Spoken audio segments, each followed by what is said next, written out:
Ya, saudara, Anda masih di Sapa Bali Pagi Ruang Psikologi, dan hari ini Nitya masih bersama dengan Miss Rai, seorang psikolog sekolah, dan kita masih akan membahas terkait dengan topik perubahan perilaku diawali dari keluarga. Miss Rai, tadi di segmen 1 kita sudah bahas ya, kalau memang keluarga itu adalah lingkungan yang primer begitu ya, memang awalnya karakter dibentuk, dan otomatis perubahan perilaku juga sebenarnya paling basic itu diterapkan di rumah begitu ya, karena itu lingkungan sekali. Ya dari kecil, dari golden age itu juga sudah disebutkan. Dan tadi terakhir kita bahas kalau memang sebelum pada akhirnya kita bisa melaksanakan perubahan perilaku, beberapa hal seperti kecemasan atau faktor-faktor psikologis lain itu memang kita perlu atasi. Nah, sebelum kita ke sana nih Miss Rai, kan di era new normal, kita sudah bahas ke new normal.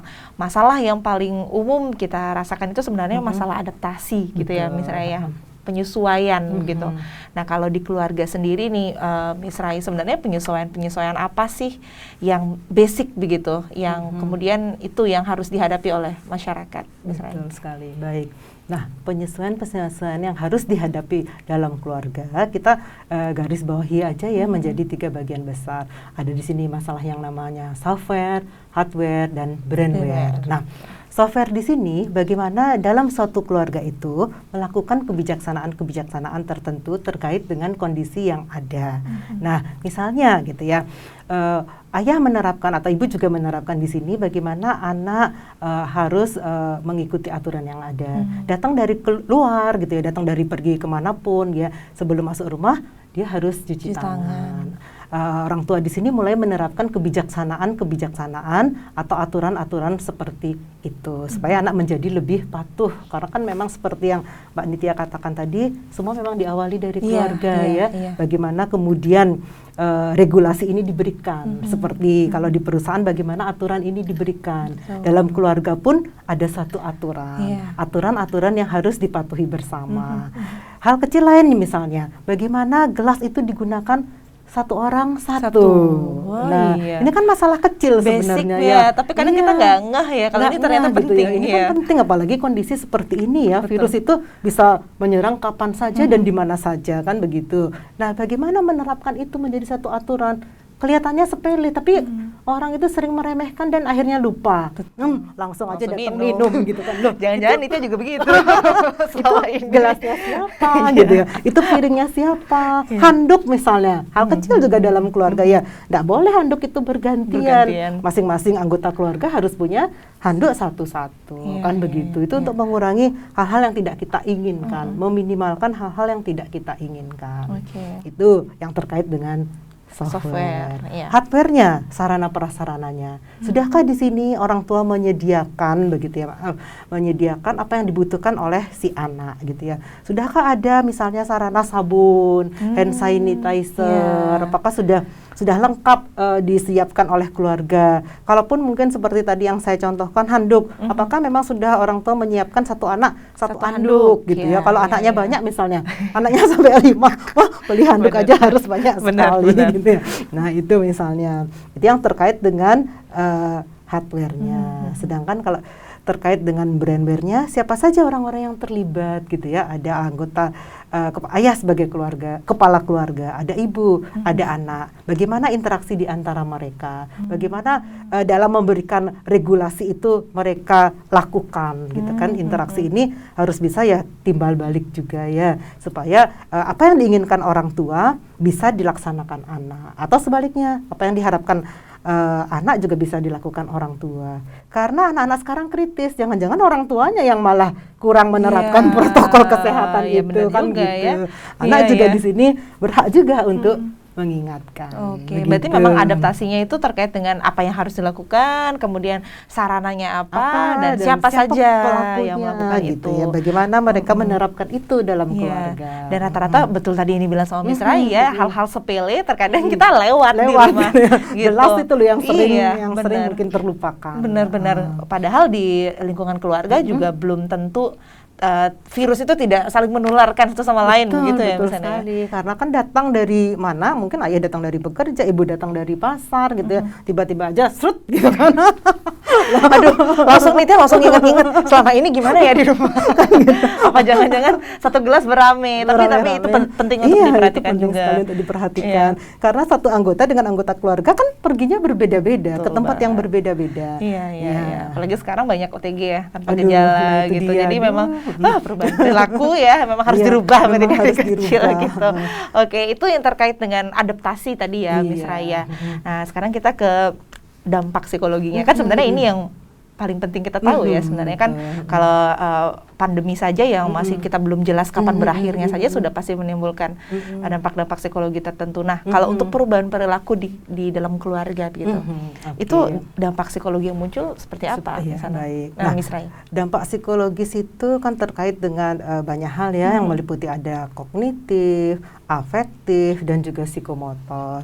Dampak kognitif gitu ya, bagaimana mungkin maksudnya orang-orang kita gitu ya bisa melihat dengan kerangka berpikir kita mengatasi kecemasan kita itu bagaimana gitu kan, akan muncul kecemasan kalau dari sisi kognitif. Afektifnya bagaimana gitu ya, bagaimana perasaan-perasaannya kemudian untuk bisa menjadi lebih kuat gitu ya, saya harus bisa melawan ini. Kalau bagi yang bagi yang mengalami penyakit seperti ini, bagaimana dia bisa menenangkan pikirannya seperti itu yang terkait dengan afektifnya. Kalau psikomotornya mungkin orang akan mengalami gangguan makan gitu ya, gangguan tidur dan sebagainya, karena kecemasan itu akan berdampak pada perilaku seseorang.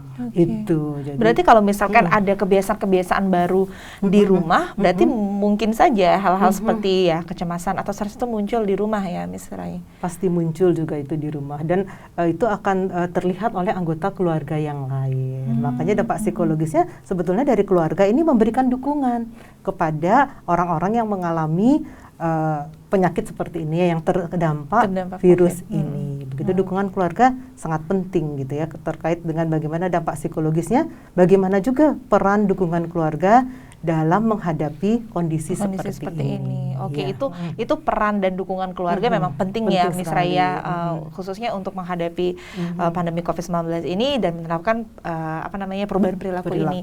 Nah, kalau misalkan kita lihat dari rumahnya ini sendiri ya, ada orang tua, kemudian ada anak begitu, Miss Rai. Nah, mungkin nggak misalnya kalau kecemasan atau stres itu bisa menular satu sama lain? Misalnya orang tuanya kalau panik, ini anaknya udah pasti panik ini, atau seperti apa kalau regulasi stres seperti itu di rumah, Miss Rai? Ini tingkat stres seseorang kan berbeda-beda. Apakah itu bisa menular? Bisa saja itu menular kalau orang tuanya menularkan hal itu gitu ya. Misalnya kalau pagi-pagi aja sebagai contoh ya. Nggak cuma virus corona. Iya, tidak hanya virus corona gitu. Stres juga bisa menular. Tidak hanya virus corona. Seperti contohnya pagi-pagi ketika seorang mama mempersiapkan anaknya berangkat sekolah. Anaknya belum bangun, kan begitu ya. Bagaimana stres itu tertular seperti pertanyaan Nitya tadi. Akhirnya orang tua si mama ini membangunkan anaknya, terus ngomel-ngomel, kok belum mandi, belum ini, makan belum, kan cemas juga. Kenapa saya bilang tertular? Tuh suaminya kan mendengar, mama ini kok ngomel terus gitu kan. Itu kan paling tidak suaminya juga yang mungkin awalnya tenang, awalnya menyiapkan diri untuk berangkat kerja, dengar omelan istrinya jadi ikut marah juga, kok anakku digitukan sih, belum lagi mungkin ada si mama yang ayo cepat gitu. Yang seperti itu yang membuat tertular seperti tadi. Tapi kalau untuk anak-anak yang mungkin sudah lebih dewasa gitu ya, anak-anak yang dari berangkat ABG sudah mengerti bagaimana mamanya, ada kalanya menyikapi hal itu dengan cuek. Nah, itu kan berarti tingkat stres seseorang berbeda-beda. Ada yang menanggapinya dengan santai aja, mama sudah biasa begitu.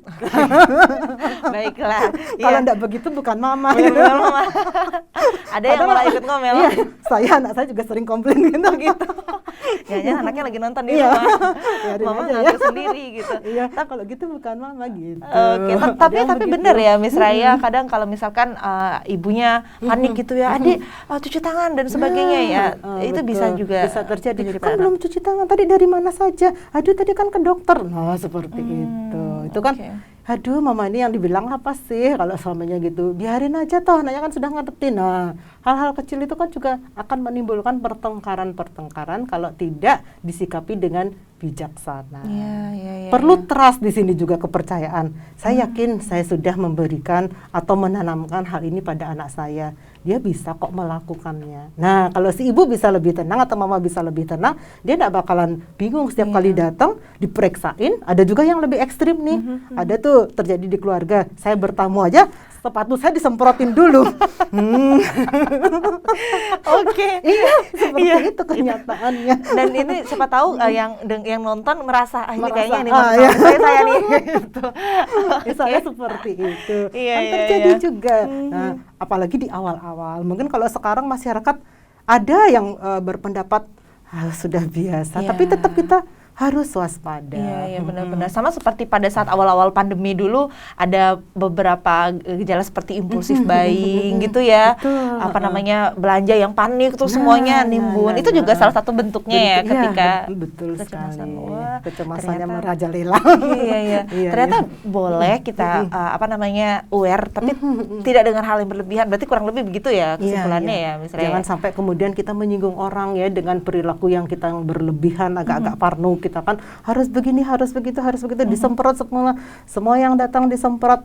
Nah, ada kan orang yang tersinggung diperlakukan seperti itu. Betul. Dan itu juga bisa memunculkan konflik tadi. Kalau konflik muncul, stresnya muncul lagi. Jadi kayak lingkaran di sana-sana ya, misalnya. Muter aja di sana. Wah, berarti memang perubahan perilaku ini kompleks ya, misalnya melibatkan banyak hal, persepsi kita, kemudian kita harus seperti apa manage orang. Nah, itulah penting kita nanti untuk minta langsung nih sama Miss Rai gimana tipsnya gitu ya, kita untuk bisa survive gitu di masa pandemi COVID-19 ini, dan khususnya untuk bisa menerapkan perubahan perilaku. Tapi kita akan bahas setelah jeda berikut, Miss Rai. Saudara, setelah ini kita masih akan membahas terkait dengan topik kita perubahan perilaku diawali dari keluarga, dan setelah ini kita akan membahas kira-kira tipsnya seperti apa untuk bisa survive ya, khususnya di masa pandemi COVID-19 ini. Tapi setelah jeda berikut, untuk itu jangan kemana-mana, tetap di Sapa Bali Pagi Ruang Psikologi.